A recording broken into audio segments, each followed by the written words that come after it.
기도하겠습니다. 참사랑의 아버지 하나님 감사합니다. 오늘도 저희들은 주님의 보살피심과 저희들을 향한 한량없는 당신의 은혜의 손길로 말미암아 구원받고 건져지고 은혜의 장중 아래 들어가서 살 수 있도록 허락하여 주시는 하나님의 인도하신 가운데 있기에 오늘도 기쁨으로 이 하루를 살아가게 하실 줄로 믿습니다. 주님께서 주시는 말씀은 저희들의 영혼이 복된 영혼이라는 사실을 알게 해주시는 말씀으로 들려주실 것을 믿사옵고 예수님의 이름으로 기도드립니다. 아멘. 자, 말씀 나누겠습니다.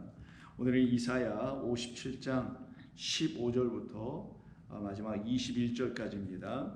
이사야서 57장 15절로 끝절인 21절까지입니다. 찾으셨으면 함께 봉독합니다.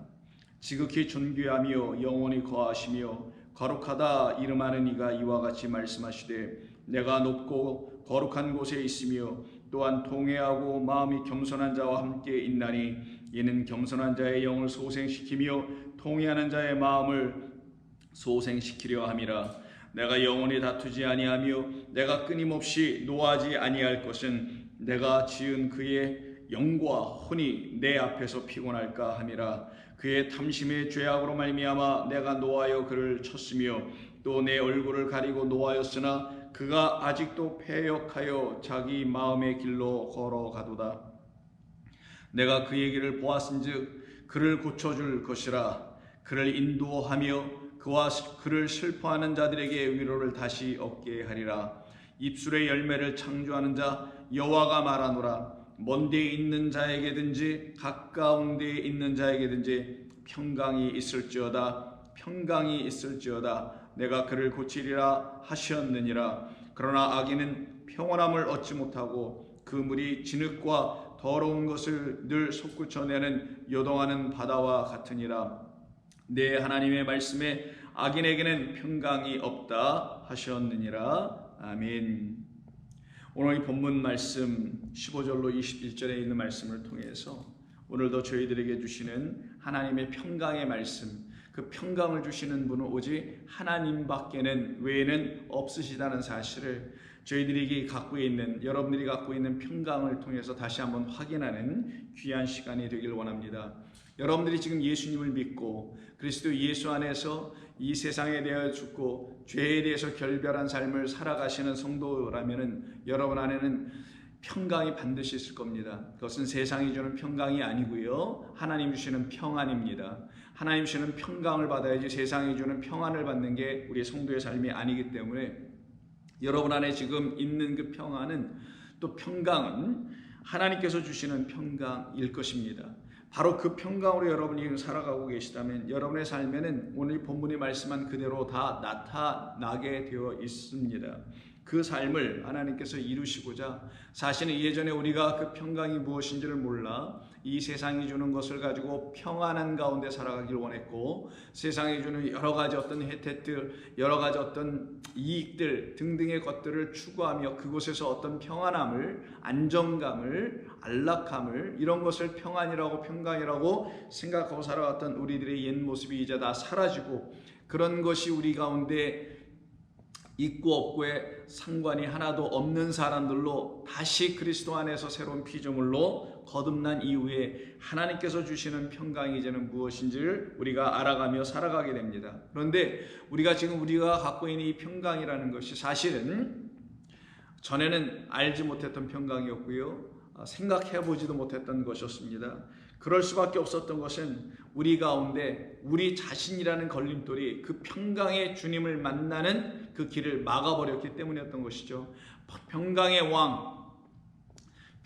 왕으로 이 땅에 곧 나에게 찾아오신 우리 주님을 가로막고 그분이 나에게로 들어오시고 영접되도록 하시는 그 일로 이 땅에 오셨음에도 불구하고 나라는 자신이 바로 그 하나님의 평강으로 이 땅에 오신 그리스도 예수를 막아버렸던 것이었습니다. 그것을 놓고 본문 17절은 이렇게 말하죠.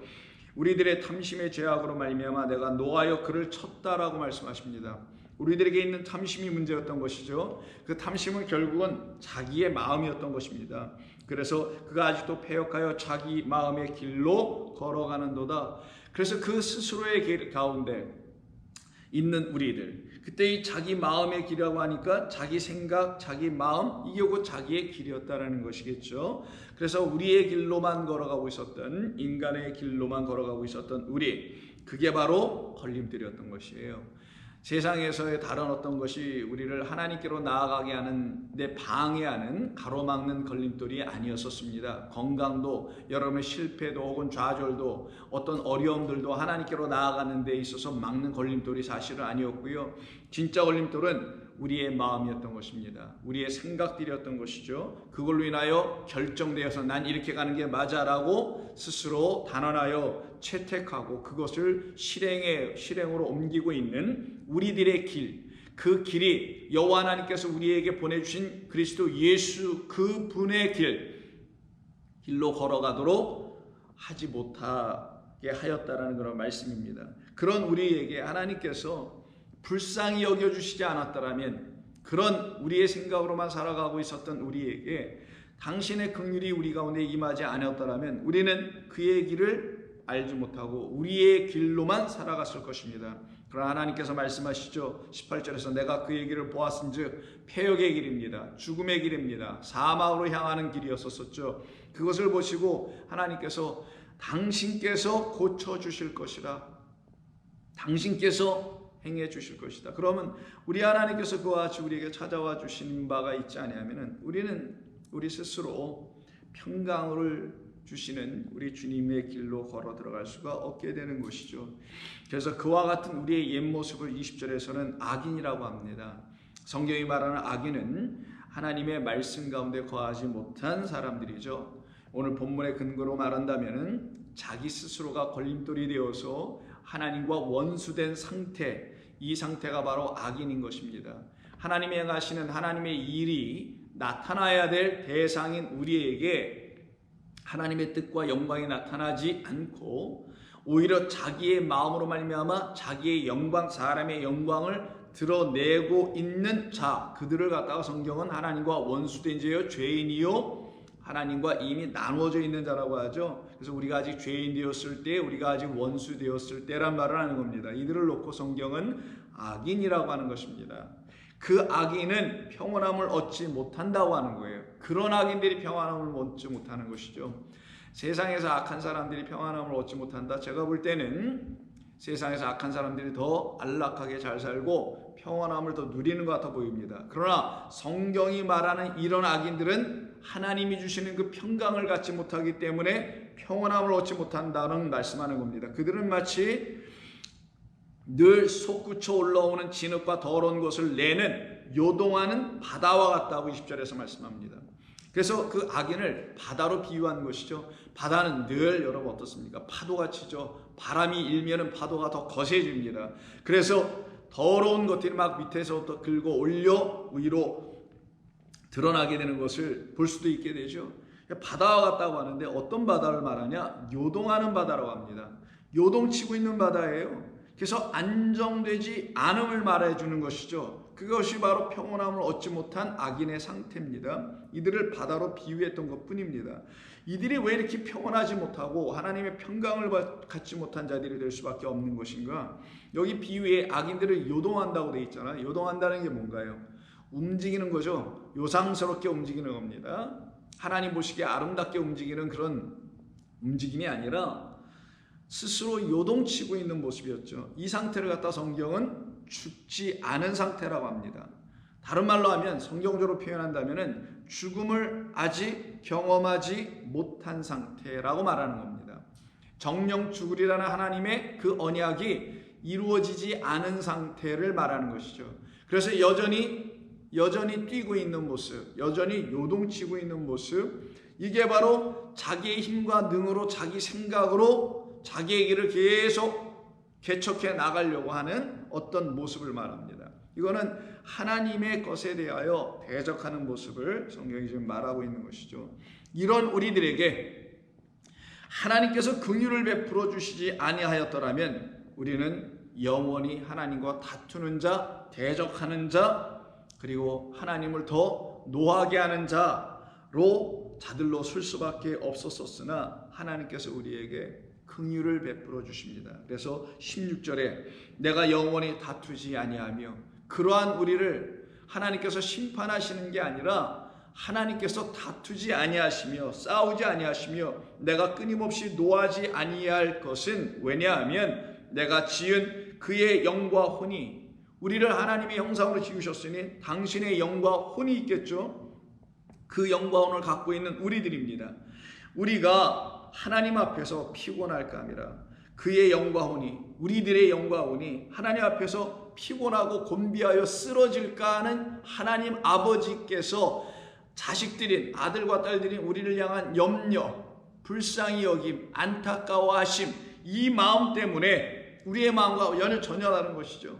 우리를 불쌍히 여겨 주심으로 우리는 어떻게 되냐?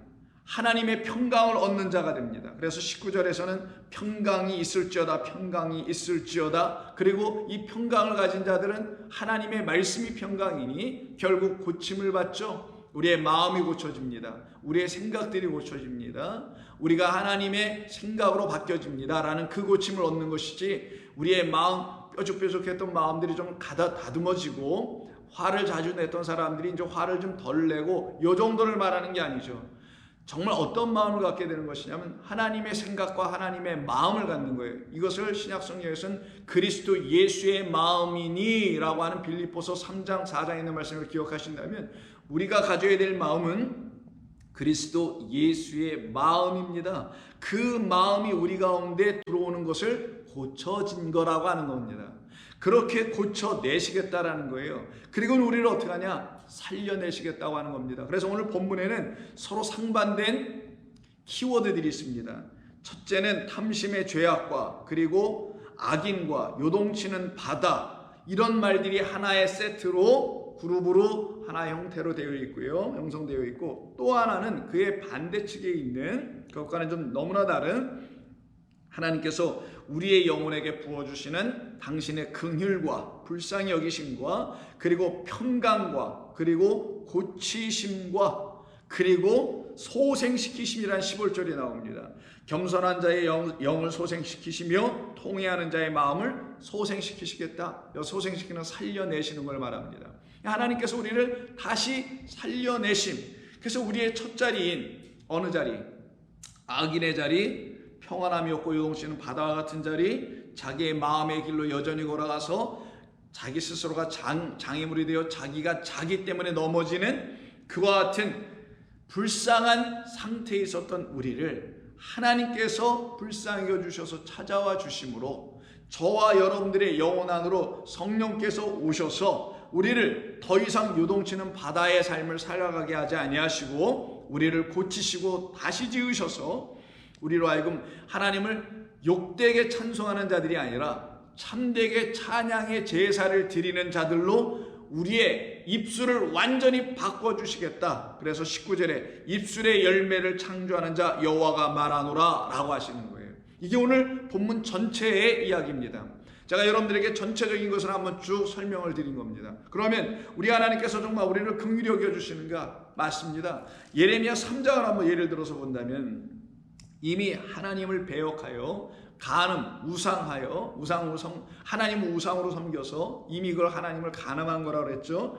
그래서 하나님을 자기가 원하는 어떤 신랑으로 바라봤다라는 거예요. 진짜 신랑은 놔두고 그 신랑, 자기의 진짜 신랑이 하나님을 다른 신랑으로 생각을 하고는, 나는 이런 신랑이, 당신이 이런 신랑이 나에게 되주길 원해, 이런 남편이 되어주길 원해 라고 하여 그와 하나가 되는 것을 갖다가 우상숭배라고 하기도 하고 간음이라고 하는 거예요. 성경에서 말하는 간음은 다시 들어보세요. 하나님은 여호와 하나님이시고 우리의 영원하신 사랑의 하나님이신데, 근데 그 사랑의 하나님께서 우리에게 찾아오실 때는 우리라는 사망들에게 찾아오시는 건데, 내가 사망이라는, 즉 죄라는 것을 갖고 있는 자라는 사실도 모르고 그저 나에게 오신 그 하나님은 나를 그냥 단순히 이 세상에서 삶에 어떤 도움이나 주시는 어떤 신적 존재로만 생각하여 그를 이렇게 바라보면은 타 종교, 세상 인간들이 만드는 게 종교인데, 그 종교의 수장이라는 어떤 신들에게 그 종교에 속한 모든 사람들이 구하는 내용들이 있습니다. 그게 바로 자기 번영이에요. 자기 번성입니다. 땅에서 잘됨이에요. 이것을 여호와 하나님께도 동일하게 같은 방식으로 구하고 있더라는 거예요. 누가? 이스라엘 백성들이. 누가? 지금의 그리스도인들이라고 하는 교회의 성도라고 하는 사람들이 구하더라는 거예요. 그걸 놓고 하나님은 그게 바로 우상숭배야, 그게 간음이야 라고 하는 거예요. 그래서 예레미야 3장 8절에서 내게 배역한 이스라엘이 간음을 행하였으므로 내가 그를 내쫓고 그에게 이혼서까지 주었으되 그의 반역한 자매 유다가 두려워하지 아니하고 자기도 가서 행음하더라. 북이스라엘이 이미 그렇게 되었는데 남유다도 여전히 똑같더라. 그 북이스라엘의 멸망을 반면교사로 삼지 않고 저렇게 하면 안 되는 거구나, 우리가 여호와 하나님을 내 원하는 어떤 신적 존재로 바라보았구나, 그것이 나에게 큰 문제였구나. 여호와 하나님은 사망 가운데 있는 나, 죄악 가운데 있는 나, 이미 죽어있는 나를 살리러 오신, 나를 위하여 죽으러 이 땅에 오신, 나의 죄에 대하여, 내가 갖고 있는 그 세상에 대하여, 내가 갖고 있는 그 잘못된 율법에 대하여 죽으러 오신 나의 영원한 사랑의 신랑이었구나. 나를 위해 죽으면서까지 나를 섬겨주려고 오신 나의 하나님이셨구나 라고 바라보지 못하는 그 우상숭배와 그 간음죄예요. 그 간음죄와 우상숭배를 계속 하고 있는 그 땅의 백성들은 다 죽어야 되는 거잖아요, 사실은. 그런데 하나님께서 말씀하십니다. 12절에 너는 가서 북을 향하여 이 말을 선포하여 예레미야에게 이르라. 여호와께서 이르시되 배역한 이스라엘아, 이제 돌아와라. 나의 노한 얼굴을 너희에게로 향하지 아니하리라.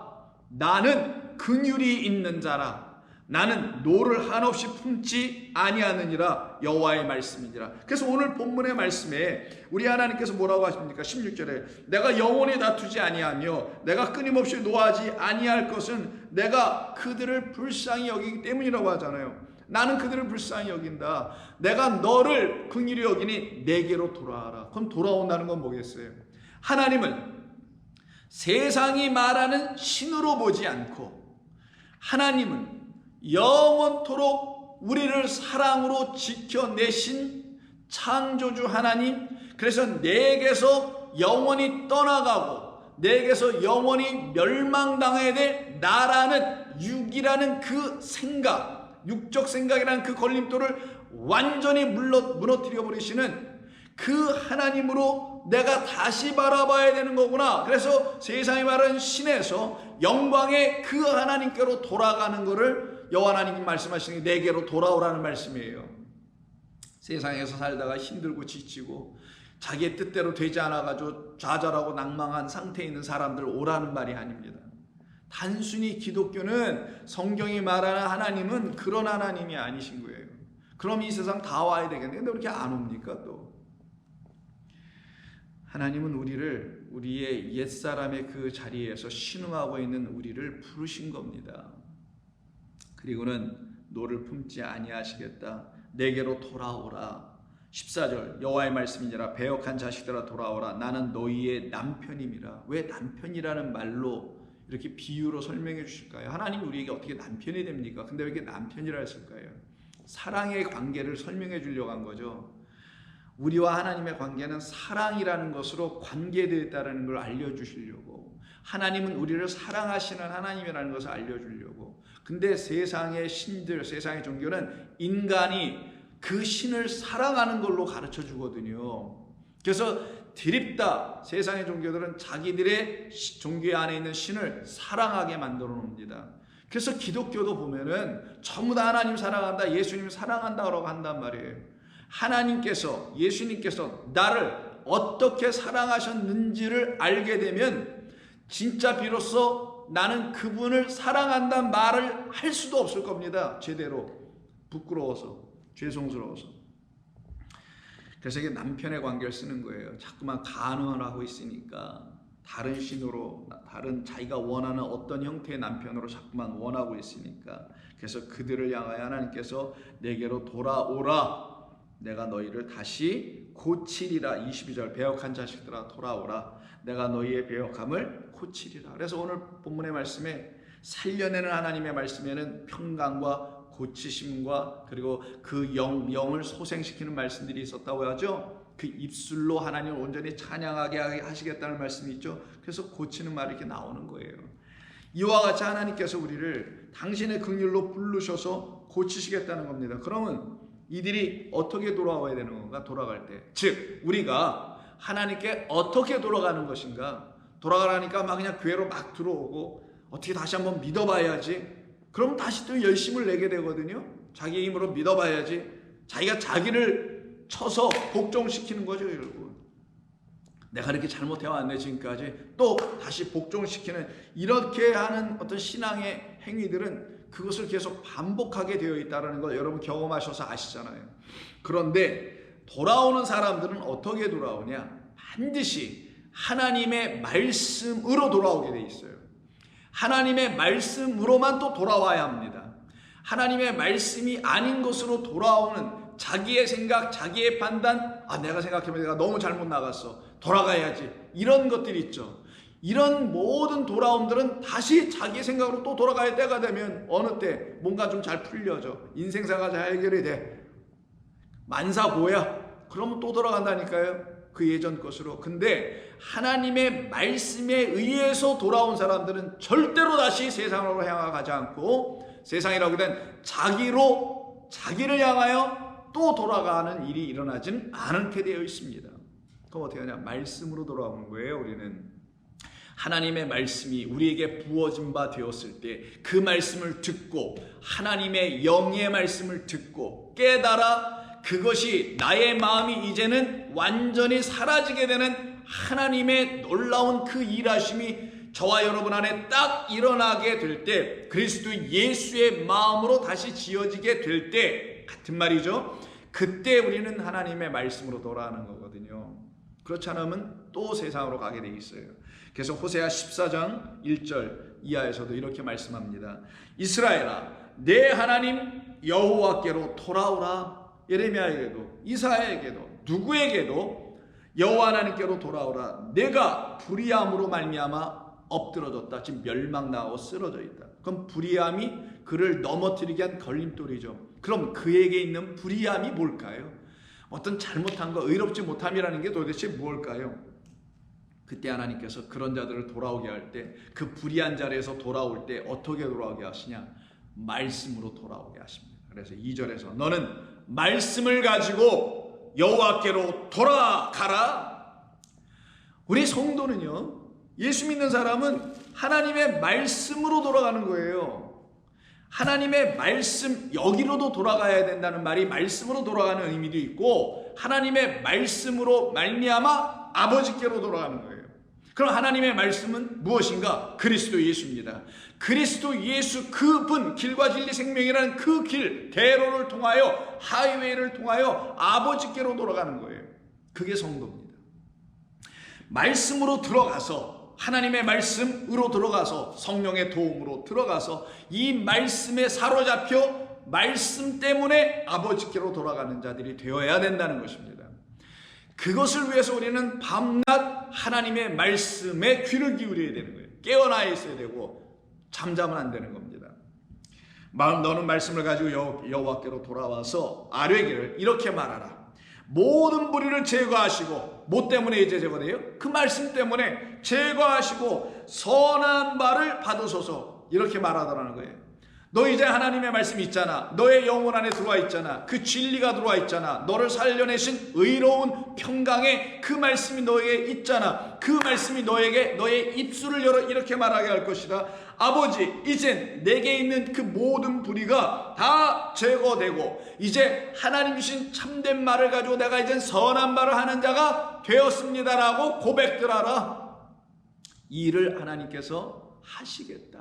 그러니 너희들 빨리 말씀으로 돌아와라. 이게 호세아 선지자의 선포였던 겁니다.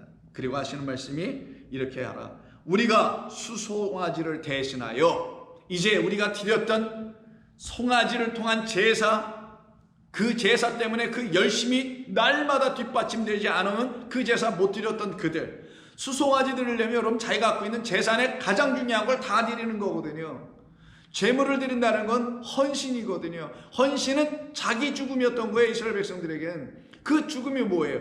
고작 그냥 육적인 것만 죽는 상태로 끝나는 그 헌신을 날마다 이뤄내는 그런 거 끝내고 그걸 대신한다니까 그거 하지 아니하고 겉으로 드려지는 그런 제사 이젠 더 이상 하지 않고 이 제사를 주시는 하나님의 뜻은 그 제사 안에 담아놓으신 하나님의 사랑과 긍휼이라는 또 다른 제사가 여호와 하나님의 제사인데 나는 그 제사를 이제 당신이 나에게 주시는 선물로 받았으니 내가 하나님께 드릴 게 이게 참 허접한 것이었군요. 이건 의미 없는 것이었군요. 아무것도 아니었군요. 이건 그냥 연습 게임에 불과했던 거군요. 나를 참된 제사인 당신의 제사인 그리스도 예수라는 나를 위한 희생제물 나를 구원하시는 어린 양에게로 나를 이끄시려고 하셨던 그 제사를 연습시켰던 거군요. 연습하다 보니까 이제는 그리스도 예수가 나에게 어린 양 제물이라는 사실을 알게 되었으니 나는 이 수송아지를 대신하고 이제 나는 당신이 주신 말씀을 내 영혼에 담게 하셨으니 무엇으로? 은혜와 진리와 긍휼과 사랑과 평강과 의로 내게 주셨으니 이제 내가 그것을 선한 것으로 이게 참된 것이구나, 이게 너무나 좋은 것이구나, 이게 토부 중에 토부구나, 보시기에 좋았더라. 내가 내 겉을 볼 땐 보시기에 하나님 보시기에 하나도 좋은 게 없지만 내 안의 것을 보시는 하나님, 하나님이 주신 그 말씀 영이 내 안에 있음을 하나님 보시고 그 영을 가지고 말을 하니 나의 입술이 어떻게 하겠어요? 이제는 하나님이 원하시는 그 열매를 맺는 삶이 되지 않겠습니까? 그걸 선한 말을 한다라는 거예요. 그래서 수송아지를 대신하고 나는 입술의 열매를 주께 드리겠나이다. 그러니 이 입술의 열매가 뭐겠냐고요? 입술로 뭐 하겠어요? 수송아지를 드리는 걸 제사라고 합니다. 그런 희생 제사를 성전에서 드리는 자가 더 이상 되지 않고 내 입술로 드리는 찬양의 제사를 내가 드리겠나이다. 찬양은 언제 하죠? 기분 좋을 때 하나요? 그건 세상 사람들이 하는 거고 성도에게 찬양은 감사할 때 하는 겁니다. 무엇에 대한 감사? 하나님의 지고하고 한량없는 그 은혜에 대한 감사. 그 은혜의 풍성함에 압도될 때, 그 풍성한 은혜에 내가 사로잡힐 때 나의 영혼이 전율하며 하나님을 기뻐하며 감사하며 내 입술이 열리는 겁니다. 위에 입술과 아래 입술이 붙어있던 것이 열려서 하나님을 찬송하네. 하나님은 나를 사랑하셨다라고 찬송하네. 그걸 갖다 입술의 열매라고 하는 겁니다. 그 열매로 아버지께 나아가도록 우리에게 하나님께서 말씀을 주신 거고 호세아야 가서 말해라. 이스라엘 백성들 내가 준 말이 있지 않냐. 그 말씀이라는 하나님의 말씀 이것으로 내게로 돌아오게 하라. 그들이 이 말씀에 대해 무지함으로 말미암아 이와 같은 형편에 떨어져 있지 않니. 그러면 여러분 생각해 보실 때 이 하나님의 말씀으로 돌아오는 자들, 그래서 결국 입술의 열매를 하나님께 드릴 수 있는 자들, 바로 그 입술 안에 있었던 모든 불의가 제거되고 이제는 그들의 입술을 통하여 하나님을 찬송하는 온전한 마음들을 갖게 된 거 아니겠어요? 그러려면 그들의 마음에 어떤 일이 벌어져야만 되는 거 아니겠습니까? 그걸 갖다 성경은 통회하고 자복하고 회개하는 마음이라고 합니다. 통회하고 자복하고 회개하는 마음이 우리 가운데 들어오게 됐기 때문인 거예요. 그것을 놓고 성경은 말씀합니다. 그게 다 여호와 하나님의 말씀으로 말미암은 것이라고 하는 것입니다. 그래서 통회하는 마음, 그 마음이 우리를 입술의 열매를 맺게 합니다. 다른 말로 하면 찬양의 온전한 제사의 입술이 되게 하신다는 거예요. 그래서 오늘 본문에 15절에 보면 통회하고 마음이 겸손한 자와 함께 하나님 거하신다고 합니다. 그리고는 이는 왜 그런 거냐면 왜 하나님이 그들과 함께 하시는가? 겸손한 자의 영을 소생시키시려고 하시는 것이며 통회하는 자의 마음을 소생시키려 합니다. 그러니 통회한다. 즉 우리의 마음이 하나님 앞에 다시 서는 거죠. 이때 통회한다라는 말을 갖다가 다카라고 하는데 이 다카라는 통회한다는 말은 통회한다는 말이 굉장히 좀 어렵죠. 근데 이건 히브리어로 이해하면 그렇게 어렵지 않습니다. 이 다카라는 건 치다예요. 때리다. 주먹으로 치든 칼로 치든 무기나 병기로 치는 거. 그럼 목적은 뭐겠어요? 죽이는 겁니다. 통회한다는 마음은 어떤 사람들에게 이루어진 자복하는 회개하는 마음인 거냐면은 하나님께서 당신의 말씀을 참된 진리로 우리에게 들려주실 때에만이 일어나는 거예요. 참되고 거룩한 하나님의 생명의 말씀, 날 살리는 말씀으로 들려지는 말씀이어만이 내가 그 말씀으로 말미암아 어떻게 해요? 그 양날선 그 말씀의 검으로 딱 맞고 목 베이고 죽임당하는 겁니다. 이걸 통회한다고 하는 거예요. 단순히 그냥 내 가슴을 치고 내가 죄인으로소이다, 내가 잘못했습니다, 이런 것을 읊조리는 걸 통회하는 거라고 하는 거 아니에요. 하나님의 말씀에 의해서 나의 영혼이 완전히 비춰준 거예요. 내 마음이 얼마나 악하고 죄악스러웠던 것인지는 완전히 노출되네. 그때 그의 영혼이 배임을 당합니다. 그 마음이 잘려나갑니다. 그걸 갖다가 통회하는 마음이라는 거예요. 그래서 여러분 잘 아시는 하나님 앞에서 통회하고 자복하고 회개하는 시편 중에 대표적인 시편 51편 17절에 하나님께서 구하시는 제사는, 여기 갑자기 제사가 왜 나오겠어요? 제사를 통해 회개를 했기 때문입니다. 호세아 선지자에게도 얘기했죠. 수송아지를 대신하여 그걸 가지고 어떻게 했어요? 회개했다, 하나님께로 돌아왔다, 이렇게 말하는 것만으로 그들은 회개가 끝난 것이라고 가르침을 받았기 때문에 그들은 그런 제사를 드리고 하나님께 돌아왔어요, 나 회개했어요, 자복했습니다, 통회했습니다 라고 말했던 거예요. 그런데 알고 보니 정말 죄가 무엇인지를, 즉 하나님의 사랑으로 말미암아 내 죄가 어떻게 용서되었는지를 알게 하신 그 하나님께서 내게 원하시는 제사는 상한 심령이라 매맞았다라는 거예요. 상한 심령이라는 것은 하나님의 상하고 통회하는 마음을 주께서 멸시하지 아니하시리로다. 이들을 성도라고 하는 겁니다. 두들겨 맞은 거예요. 뭘로? 진리의 말씀으로. 그래서 8절에서도 내게 즐겁고 기쁜 소리를 들려주사, 하나님의 말씀이 자기의 영혼을 치기 전에는, 진리의 말씀이 나의 불의를 들추어내기 전에는 하나님의 말씀이 기쁜 말이 되지 않습니다. 절대로. 기쁜 소리를 들려주사 주께서 꺾으신 뼈들도 즐거워하게 하소서. 이게 다카예요. 주께서 꺾어버리신 뼈 납니다. 왜 꺾으시겠어요? 뼈가 꺾여지지 않으면 내 힘으로 뛰거든요. 그래서 그 뼈를 꺾어버려요. 그리고는 나의 것을 없애버리십니다. 그렇게 하시는 것이 하나님의 말씀이었던 거예요. 그래서 그 후에 4절, 이와 같은 8절에 꺾으심을 이루게 하셨던 것은 주께서 말씀하실 때에 라는 말이 나오는 겁니다. 그 말씀을 들어보니 나의 영혼을 꺾으시는, 내 마음을 다 꺾으시는, 그래서 상하고 통회하는 마음으로 하나님 앞에 다시 설 수 있는 자 되게 됐을 때 그들의 입술이 어떻게 된다고요? 호세아 14장 2절에서 말한 것처럼 그때 진정 헛된 제사 드리지 아니하고, 그런 제사 드리고 회개했다라고 하지 아니하고, 자복했다 통회했다고 하지 않고, 왜? 해봤자 안 되는 것 이제 알았다라는 거죠. 우리 지금 기독교가 하고 있는 것처럼 교회에서 시키는 회개해봤자 되지 않았다라는 거 철저히 깨달아 알았다면, 아, 그런 걸로 되는 게 아니구나. 즉 회개는 내가 하는 게 아니구나. 회개는 하나님의 말씀이라는 성령의 영으로 말미암아 내 안에서 하나님이 원하시는 그 일을 다 이루어 내실 때야만이 내가 회개가 된 거구나. 이걸 깨달아 하는 거예요. 하나님이 행하시는 일은 나의 불의를 제거해 버리는 겁니다.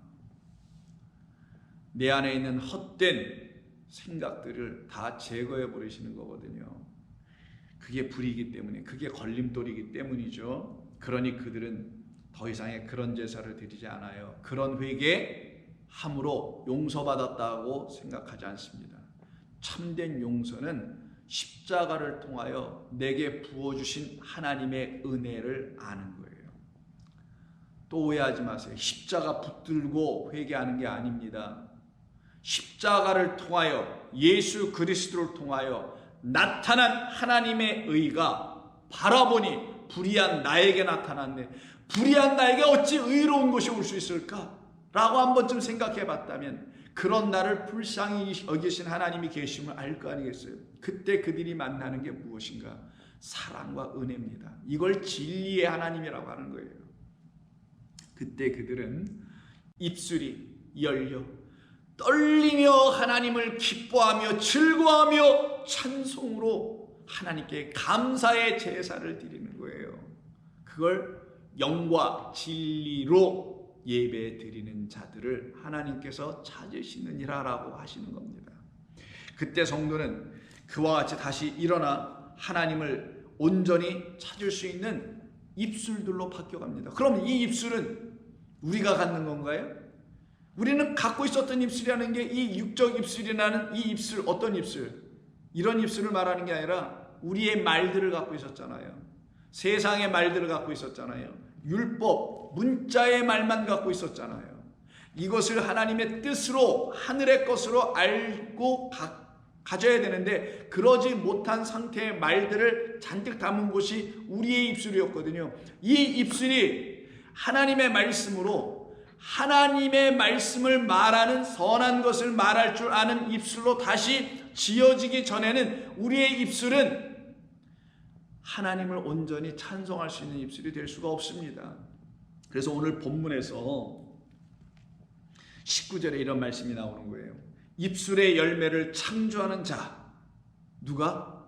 여호와가 말하노라.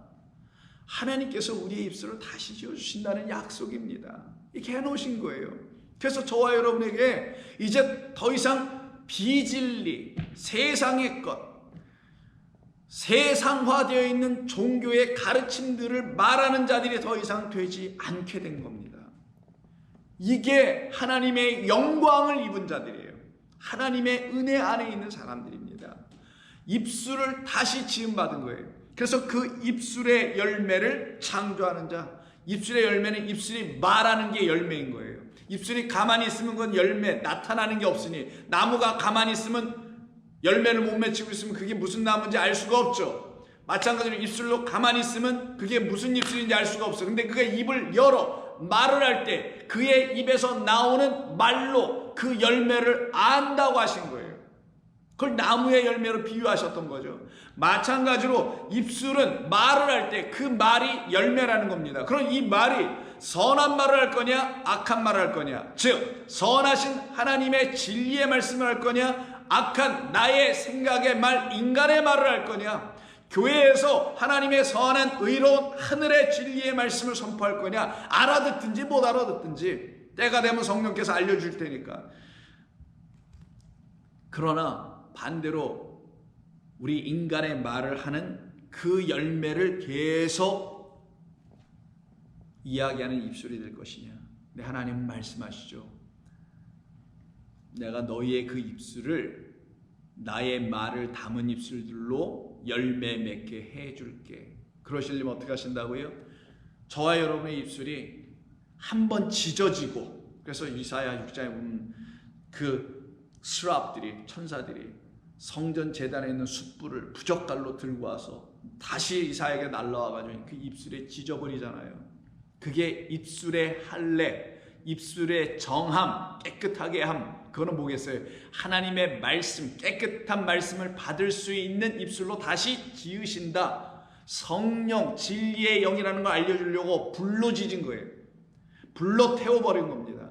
그래서 하나님의 말씀, 성령의 말씀, 진리의 영의 말씀을 담은 자 이사야로 만드시기 위해서, 하나님의 말씀을 진리로 선포할 수 있는 저와 여러분들로 만드시기 위해서 하나님께서 저와 여러분의 입술을 지금 고치실 줄로 믿습니다. 다시 지어줄 줄로 믿습니다.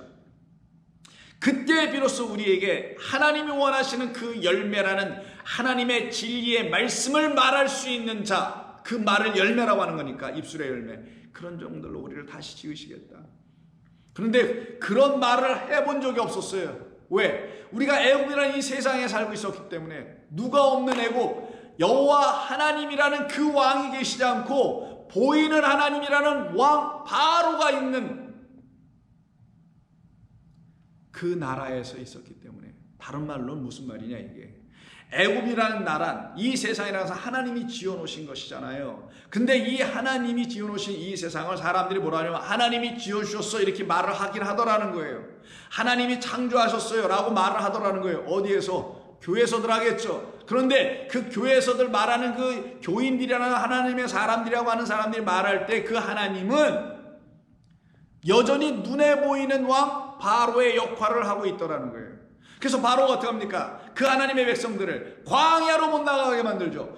홍해를 건너가게 못하는 왕, 그게 누구였냐? 그들이 잘못 바라본 하나님, 우상과 간음의 하나님으로만 취하여 섬기고 있었던 그 바로와 같은 하나님이 바로 이스라엘 백성들이 섬겼던 하나님이라고 말하는 거고, 자칫 잘못하면 지금의 교회들이 섬길 수 있는 그런 하나님이라는 걸 말하는 거예요.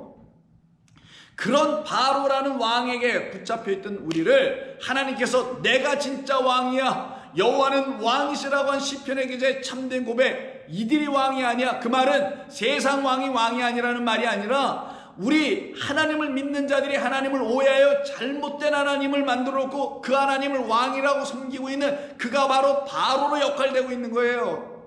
출애굽기에서 그런 하나님은 너희들에게서 이젠 더 이상 보이지 않게 할게, 그 하나님 너희들에게서 이제 사라지게 만들게, 그걸 출애굽.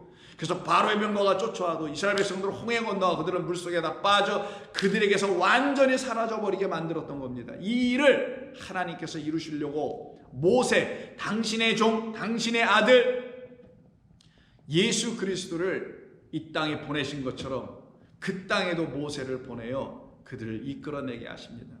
그때 이끌어내게 하려면 하나님을 가서 선포해 줘야 될 거 아니겠어요? 무엇으로요? 입술로요. 어떤 사람들에게요?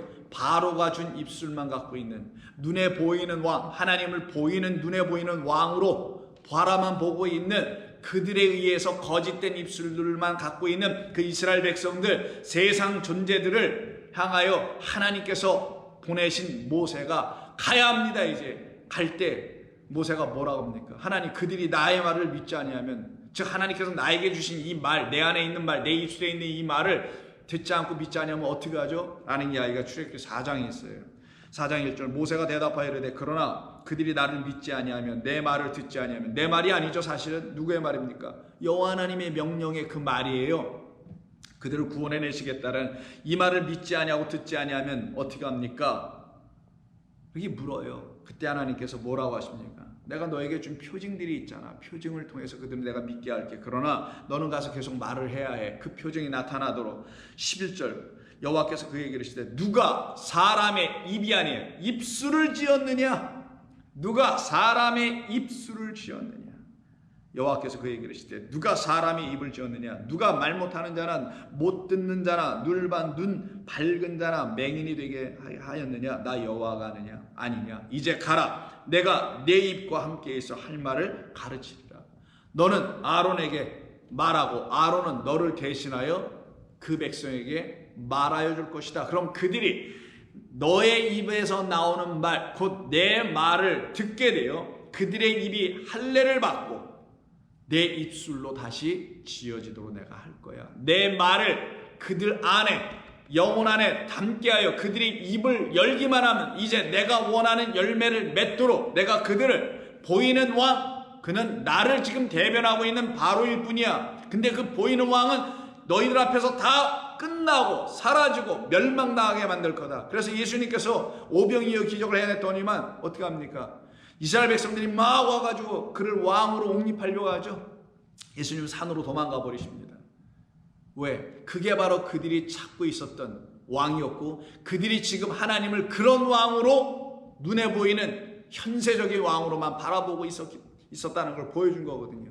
그러나 만왕의 왕, 우리의 참된 왕으로 오시는 하나님은 우리를 참되고 거룩한 입술들로 바꾸어 주시는 하나님이십니다. 그래서 하나님께서는 당신의 입술을 우리에게 주셔서 우리로 하여금 온전한 말씀을 갖게 해주시려고 하는 거예요. 그래서 6장 30절 끝에서도 모세가 여호와 앞에서 아뢰되 나는 입이 둔한 자이오니 바로가 어찌 나의 말을 들으리까?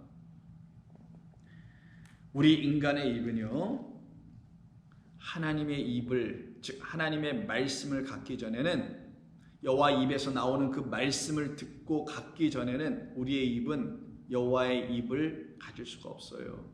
여호와의 입이 우리 가운데 없으면 여호와 입에서 나오는 말씀으로만 살리라 라는 말이 우리 가운데 이루어지지 않으니 우리의 영이 소생케 된다는 오늘 본문의 말씀이 우리 가운데 이루어지지 않게 되고, 그러면 우리에게는 하나님이 주시는 입술의 열매를 통한 참된 제사, 예배, 영광, 그리고 구원 일어나지 않습니다. 그래서 하나님께서 그 백성들을 향하여 주신 겁니다. 내가 입술의 열매를 너희들에게 이루어주기 위해서 내가 너희들의 입술 자체를 다시 지어줄게. 왜 근데 여기서 입술, 입이라고 입이라는 것과 입술은 같은 겁니다. 자, 입을 보시면 위에 입술과 아랫 입술이 되어 있죠. 양쪽으로 다 되어 있습니다. 위아래로. 입술을 왜 이렇게 고치시고 다시 지으신다고 말씀할 거예요?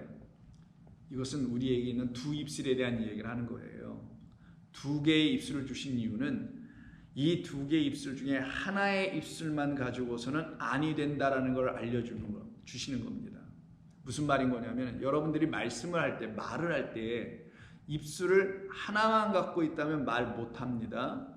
입술은 두 개가 있어야지 이 위의 입술과 아랫 입술이 만나고 떨어지는 이 반복을 통하여 어떤 소리가 바깥으로 나가게 되는데 그게 말인 거죠. 그래서 위의 입술과 아랫 입술이 절묘하게 어떤 타이밍에 따라 여러분들이 원하는 말을 할 때마다 이 입술이 도와줘요, 역할을 해요. 그래야만이 말이 온전히 전해질 수 있어요. 근데 만에 하나 위의 입술만 움직이고 아랫 입술이 안 움직이거나 아랫 입술이 제대로 일을 하는데 위의 입술은 뭐 어떤 이유로 말미암아 이유인지 모르지만 멈춰 있더라면 여러분들은 말을 할 수가 없어요. 말을 해도 이렇게 제대로 말을 못합니다. 이런 식으로밖에 말을 못해요. 그러면 사람들이 알아듣지를 못하게 되겠죠. 입술의 열매를 창조하는 자라는 말씀은 입술부터 다시 지으신다는 말인 거예요. 그 입술을 진다는 것은 위의 입술과 아랫 입술을 완전하게 우리에게 완전한 입술로 고쳐주시겠다, 새로운 입술로 갖게 해주시겠다는 뜻입니다. 입술을 두 개로 주신 것은 첫 번째 입술과 두 번째 입술을 말하는데, 첫 번째 입술은 하나님께서 우리에게 주신 율법을 말합니다. 그 율법 하나만 가지고 말을 하면은 그게 바로 윗입술 하나만 갖고 말하는 자가 되는 것과 같은 거예요. 그러면 어떻게 돼요? 말을 제대로 할 수가 없어요. 하나님의 말씀을 못하게 되는 겁니다. 반대로 아랫 입술이라는 복음이라는 입술이 하나 더 있는데, 그 입술만 가지고서 말만 한다면 또 그것도 온전한 하나님의 말씀으로 전하는 입술이 될 수가 또 없어요. 우리에게 두 입술을 줬다는 건 우리에게 두 말을 주신, 그러나 이 둘은 만날 때 곧 하나라는 사실을 서로가 서로를 바라보며 알게 하시는 그런 말씀들이며 그런 입술들이라는 거예요. 율법은 복음을 만날 때 비로소 진리이신 하나님의 말씀을 말할 수 있게 됩니다. 율법이 은혜와 진리이신 예수 그리스도를 온전히 증거하게 될 때야만이 온전한 소리를 낼 수 있어요. 꽹가리 소리를 내지 않습니다. 알아듣지 못하는 방언을 말하지 않아요. 윗입술이라는 율법과 아랫입술이라는 복음이 하나가 딱 될 때 진리를 담고 있는 율법이 그리스도 예수께서 오셔서 이 율법을 진리가 있고 은혜가 있는 하나님의 말씀이라는 것으로 드러내 주시기 전에는 우리가 아무리 얘기해봤자 한 입술로 갖고만 얘기하는 자가 되는 것이나, 그리스도 예수께서 여러분과 제 안에 들어오시게 되면은 우리가 갖고 있었던 하나의 말, 첫 번째 말이라는 율법이 드디어 예수 그리스도의 십자가의 죽으심이라는 할례, 껍질을 벗겨내시는 세례, 곧 죽으심이라는 과정을 통하여 여러분 안으로 들어오시는 그 은혜가 여러분에게 이루어졌기 때문에 드디어 율법이 그리스도 예수로 말미암아 풀려지고 해석되고 알려지고 깨닫게 되게 됩니다. 그때 율법이 뭘로 들리냐? 하나님의 은혜요, 하나님의 사랑이요 하나님의 참되신 말씀으로 들려지니 다 진리로 들려지네. 그럴 때 율법이 그리스도를 딱 만나니 완전한 하나님의 복된 소식이 되게 되는 겁니다. 그래서 두 입술이 서로 말을 해야 돼. 서로 부딪혀줘야 돼. 위엔 입술 아래 입술까지 말할 때도 보세요. 부딪히잖아. 이렇게 만나줘야 돼. 율법이 그리스도 예수를 딱 만나니 율법이 그때 뭐라고 하겠어요? 내가 지금까지 기다린 게 그리스도 예수다. 그리스도 예수는 율법이 응하려고 하는 것이었던 거야 라고 말을 하기 시작하네. 이걸 갖다가 입술의 열매라고 하는 겁니다. 그러면 그 은혜 이야기가 여러분 안으로 다 들어오겠죠. 여러분 안에 빼곡하게 채워지겠죠. 오늘도 내일도 매일매일 하나님의 깨우쳐 주시는 말씀을 여러분이 안으로 계속 갖게 되면 여러분 그걸 또 되새김질하니 하고 꺼내서 날마다 묵상하시죠. 운전할 때도, 일을 할 때도, 설거지를 할 때도, 누워 잠자기 전에도 한 번씩 생각해보고 묵상하시죠. 안 했던 분들 좀 해보세요. 얼마나 기쁘고 감사한 일인지를. 그럴 때마다 하나님께서 여러분에게 무엇을 주시냐? 세상이 줄 수 없는 무엇? 평강을 주시는 거예요. 평강의 하나님, 바로 살렘 왕, 진짜 왕입니다. 살렘 왕의 뜻이 멜기세덱에서 오는 왕 아닙니까? 영원한 우리의 그리스도 제사장이신 우리 주 예수님, 그 살렘 왕, 예루살렘 왕. 평강은 그에게만 있다라는 것을 가르치는, 평강이 저기 있다가 예루살렘. 근데 평강의 왕으로 오셨으니 누가? 우리 주님이 평강은 누구에게 있다? 저기 여기저기 하나님 나라가 있지 않은 것처럼 평강도 여기저기 세상에 있지 않고 그에게만 있도다. 우리 주 예수 그리스도 안에 이렇게 보니까 그가 하신 말씀이 이렇게 들려지니까, 그걸 알게 되니까 평강의 말은 저기 있었네. 그래서 그 평강의 말을 갖게 돼요. 그래서 입술의 열매를 창조하는 자 여호와가 말하노라. 먼 데 있는 자에게든지 가까운 데 있는 자에게든지 평강이 있을지어다.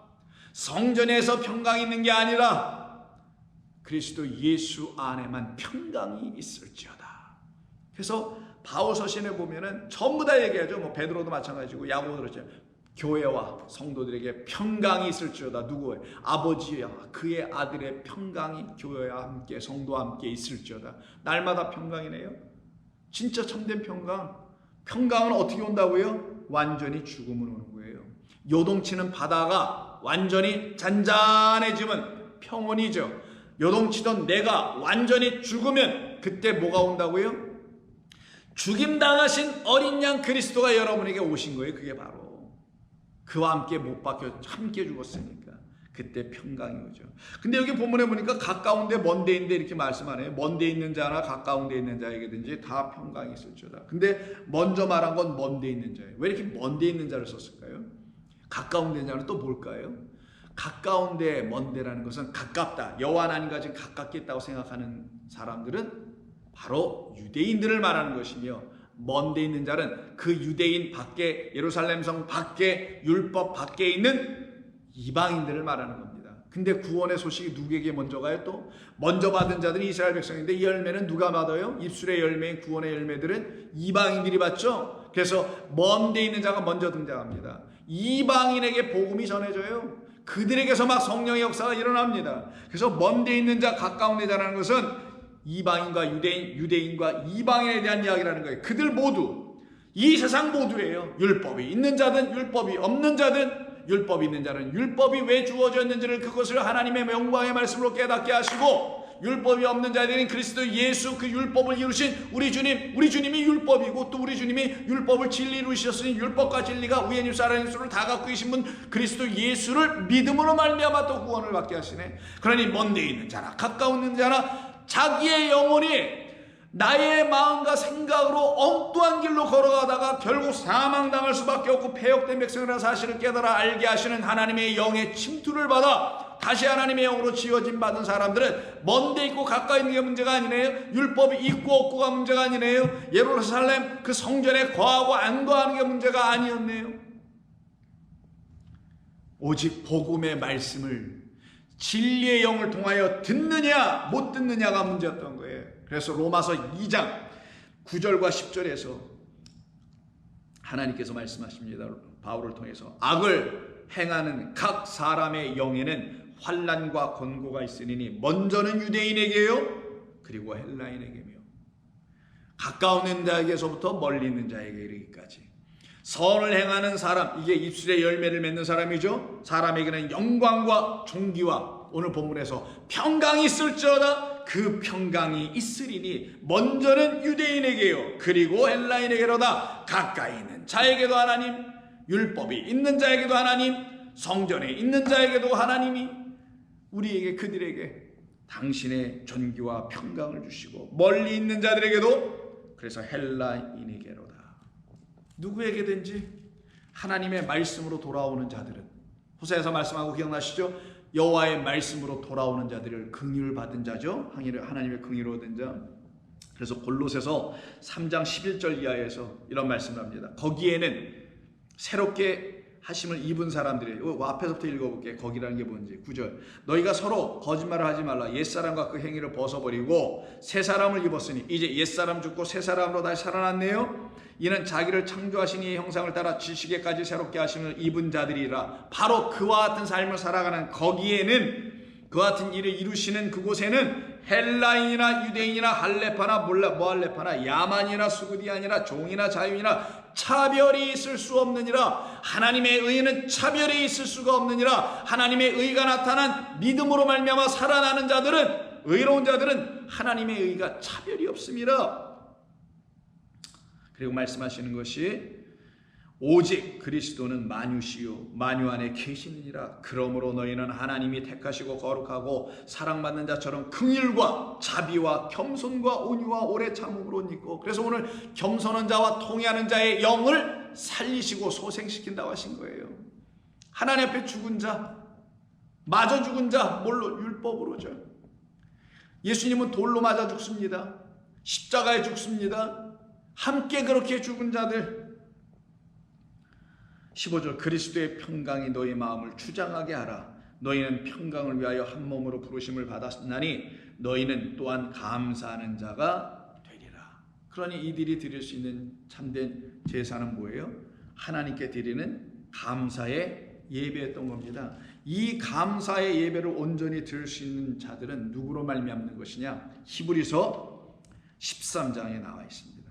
히브리서 13장 12절 이하. 그러므로 예수도 자기 피로써 백성을 거룩하게 하시려고, 자기 피, 이젠 수송아지, 염소 이런 것이 아니요 자기의 피로써, 피, 물, 피, 성령으로서 백성을 거룩하게 하는 거지, 수송아지 흘린 동물의 피로 우리는 거룩해지는 게 아니다. 우리는 오직 예수 그리스도 안에 있는 것이 밖으로 나올 때 그게 물로, 피로 나와요. 근데 물이, 피가 우리를 깨끗하게 하는가? 아니라 그가 안에, 그 안에 있었던 것이 그의 죽음으로 우리에게 내준 것은 물피였지만 진짜는 뭐냐? 성령이었다. 그래서 이 셋은 다 같은 것이다. 예수께서 피로서라는 것은 당신의 영으로 우리를 진리의 말씀으로 거룩하게 하시려고 성문 밖에서 고난을 받으셨느니라. 그러므로 우리도 그의 치욕을 짊어지고 영문 밖으로 나아가 그에게로 나아가자.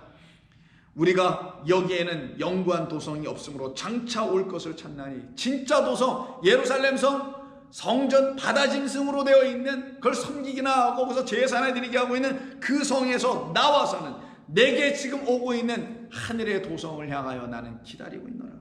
그러므로 우리는 예수로 말미암아 항상 찬송의 제사를 하나님께 드리자. 이는 그 이름을 증언하는 입술의 열매니라. 할렐루야. 다시 들어보세요. 그러므로 우리는 누구로 말미암아?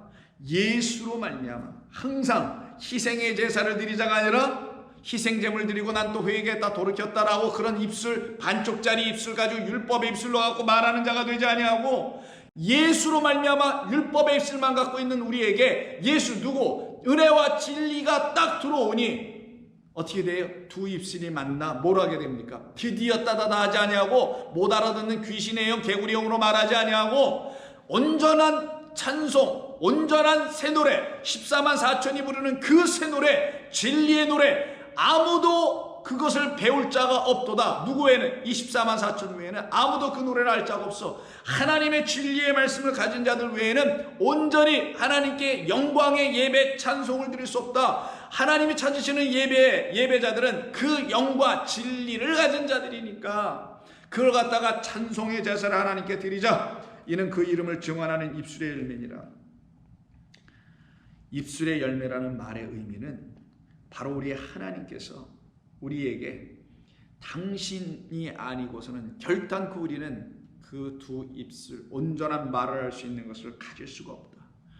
위에 입술 아래 입술이 하나가 딱 되어 만날 때, 율법이 그리스도 예수님을 딱 만날 때, 우리가 율법으로만 있었던 우리가 그리스도 예수를 딱 만나 하나가 되었을 때 그리스도 예수께서 나를 살려내시는 하나님의 말씀을 들려주심으로 말미암아 우리는 비로소 예수의 이름을 감사의 찬송으로 드리는 입술로 갖게 되는 겁니다.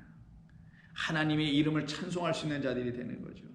그럴 수 있는 성도로 우리 자신들 한 사람 한 사람을 하나님께서 다시 찾아내신다라는 겁니다. 그러니 하나님께서 원하시는 온전한 제사는 희생제사가 아니라 찬송의 입술로 드리는 그 찬송의 제사, 이 제사를 내가 지금 드리고 있느냐, 내 입술이 열려서 하나님을 찬송하는, 그냥 노래 몇 마디 부르는 이런 찬송이 아니라 위엔 입술 아래 입술이란 은혜와 진리가 복음이 율법을 딱 만나 진리를 말하며 진리가 내 안에 있어서 그 진리가 나를 살려냈으니 자유케 했으니 기쁨이 넘치고 은혜와 사랑이 넘치는 삶을 내가 살고 있음을 확인하고 증언해 주는 게 누구냐? 또한 입술이었고 그 입술이 하나님의 말씀으로 지어졌음을 알게 될 때 내가 바로 예수 그리스도의 피로 말미암아 그가 내게 내어주신 생명으로 말미암아 내가 구원받은 것이구나 라는 걸 깨달아 알게 되는 거예요. 그래서 그 이름을 증언하는 것은 즉 예수께서 나의 구원자입니다. 그리스도 예수 나사렛 예수만이 나를 구원하신 하나님의 아들이십니다라고 그렇게 고백하며 찬송할 수 있는 입술만이 성령의 증거를 받고 있는 거예요. 구원받은 하나님의 백성들인 것입니다. 이들을 놓고 마태복음 13장 여러분 잘 아시는 52절에서 이렇게 말하는 거예요. 이 두 입술을 온전히 가졌을 때 그러므로 천국의 제자된 서기관마다 마치 새 것과 옛 것을 그 곳간에서 내오는 집주인과 같도다.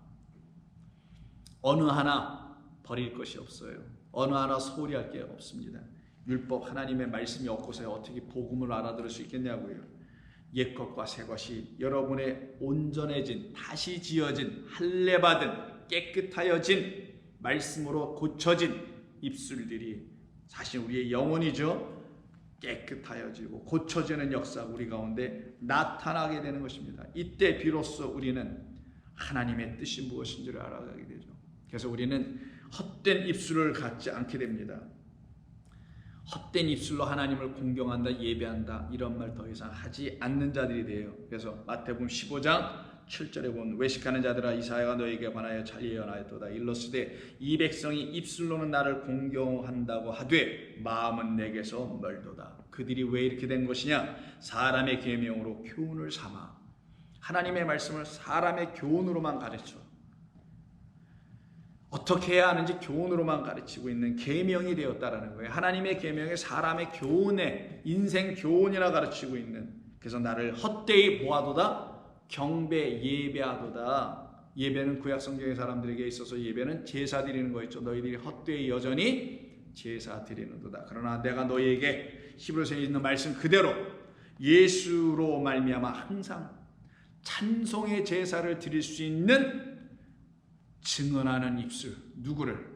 나를 찬송케 하는 여호와의 이름을 증언하는 입술로 다시 지으리라. 그걸 지으시려고 우리로 구원받았다는 걸 확신하게 하고 확인하게 해주시려고 우리 주님이 오신 겁니다. 그래서 성도는 여러분의 입술을 통하여 진리가, 은혜가, 생명이 날마다 선포되게 되어 있는 거예요. 그 성도들을 놓고 오늘 본문 57장 15절에서 겸손한 자들이라고 하는 거고요. 통회하는 자들이라고 하는 거고 하나님은 그들의 영혼을 소생시키겠다. 살려낸다는 거예요. 무슨 말이겠어요? 죽어 있었다라는 거죠. 소생시킨다는 건 맞아 이미 죽어 있다. 겸손하자 낮아서 죽어 있는 상태. 그들을 틀어 일으켜 세우시며 우리를 존귀하게 오히려 높이 세우시고 왜? 하나님이 원하시는 그 뜻이 이루어졌으니 당신이 원하는 그 뜻을 이루려고 사람들을 찾고 있는데 나님을 찾는 자가 아무도 없도다. 이게 시편 14편의 이야기죠.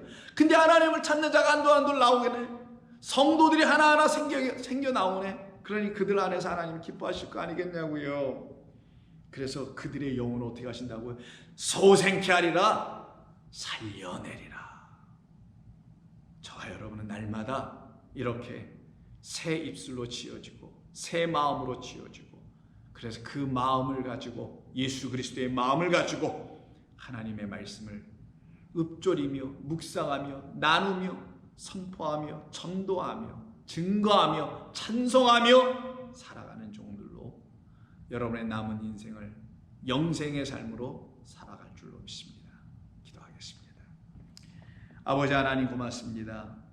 잠시 살다가는 이 땅의 삶이 성도들에게 고된 삶이 아니라 하나님의 말씀으로 위로를 받고 긍휼함을 얻은 자라는 사실을 깨달아 오히려 나를 살려내시고 나에게 기쁨의 찬송, 감사의 찬송으로 하나님을 예배하는 종들로 삼으시기 위해서 인생 이 짧은 시간을 잠시 이 땅에서 경험케 한 것을 믿고 깨우쳐 주님 나라 영원한 곳에 이미 거하여 천국의 삶을 살게 하여 주시기를 원합니다.